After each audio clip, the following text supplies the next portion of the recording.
This is called survivorship bias. Because we've survived so far, we have a bias to think that we will continue surviving. But that's flawed.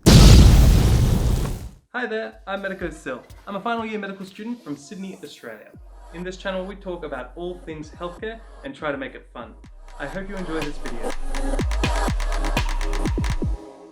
In the 1960s, the Cold War was in full fling. There was the Cuban Missile Crisis, and around Cuba were these 4 submarines.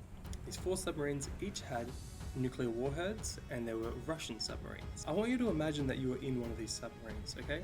These are submarines designed for Arctic waters in Cuba, right? So they are boiling hot. The average temperature in the submarines was 40 degrees. And because they were so deep, they had no connection to Moscow, and often they would go weeks without any communications. So they didn't really know what was going on above sea level. Well, during the Cuban Missile Crisis, America had sent some destroyer ships down towards Cuba. One of them picked up on one of these 4 submarines. The ship started dropping depth charges, which shake submarines and basically tell them that it's time to give up. We know where you are.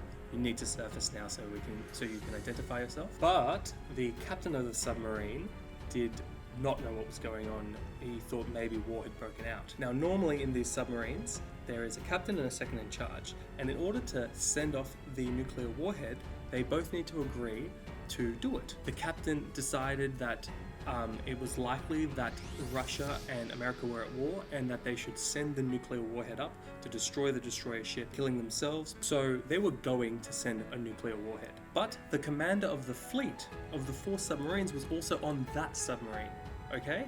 If it was on any of the other submarines, they would have sent the missile. That means that there was a subclause that said if a commander is on your ship, they also have to agree with the missile launch. Incredibly, this is Vasily Arkhipov. And very wisely, he was thinking that if they were at war, then it was too late, and if they weren't at war, this would start a war.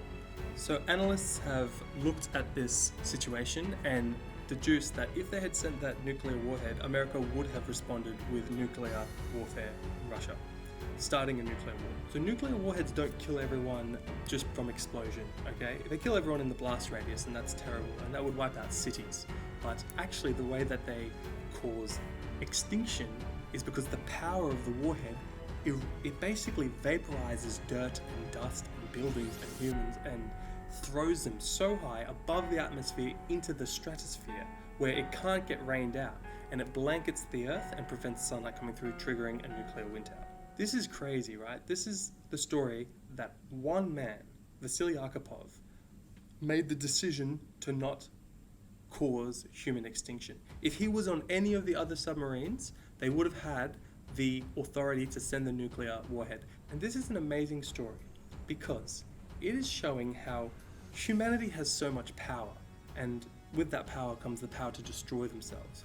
But we don't necessarily have the wisdom to control that power. There is a gap growing between our, power, which is associated with technologies and nuclear warfare, but others as well, like artificial intelligence, and our wisdom to control those technologies such that they do the good things that they're there for and not the bad things. It's tempting to think that bad things won't happen because we haven't become extinct yet. This is called survivorship bias. Because we've survived so far, we have a bias to think that we will continue surviving. But that's flawed. It was one person, Vasily Arkhipov, that prevented a nuclear fallout. And I guess the way that this story impacted me is to think more globally and future-centric, to think about intergenerational altruism. And so it makes me interested in the things that I can help with, which might be related to public health, things like global catastrophic biological risks, which are like engineered pathogens causing pandemics as bad as COVID, but with a mortality rate orders of magnitude worse. We know these viruses exist, some are in labs and some are in nature,